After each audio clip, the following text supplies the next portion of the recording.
Nitong mga nakaraang araw, laman ng balita ang sanggol na ninakaw sa Santa Teresita General Hospital sa Quezon City.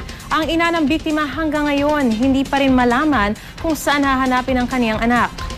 Tila kabaliktaran naman ang naganap kaninang umaga sa isang barangay sa Makati City. Pero babala lang po, masela ng aming ibabalita at nakakabahala po ito dahil isang sanggol ang nakita roong patay sa basurahan. Ang minute na balita, hatid ni Liam Anyalak del Castillo.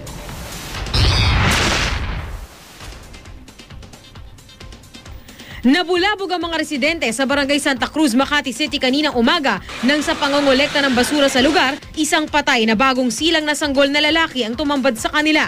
Ang basurerong si Robin Regalario ang nakakita sa sanggol. Pinunit ko agad yung plastic, kala ko kanin, yun pala bata. May dugo pa ang sanggol, nakapulupot sa leeg nito ang kanyang umbilical cord. May nakuha ring dugo ang damit kasama ng bata sa plastic.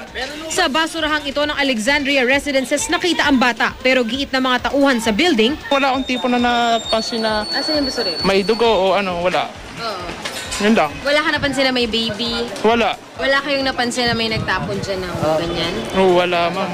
Wala kayong buntis na tenant? Wala po.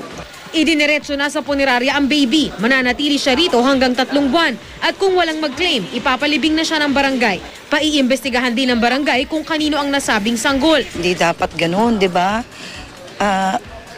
Ang pagiging ina talagang ano yan, importante sa isang babae.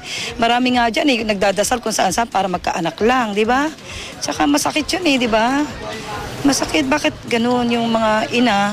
Kung mag-aanak kayo, pangatawanan nyo, di ba? Tsaka kasalanan sa Diyos yung nangyaring yan. Ito ang unang beses na may nakuhang patay na sanggol na itinapon sa basurahan sa barangay. Liam Anyalak del Castillo, GMA News.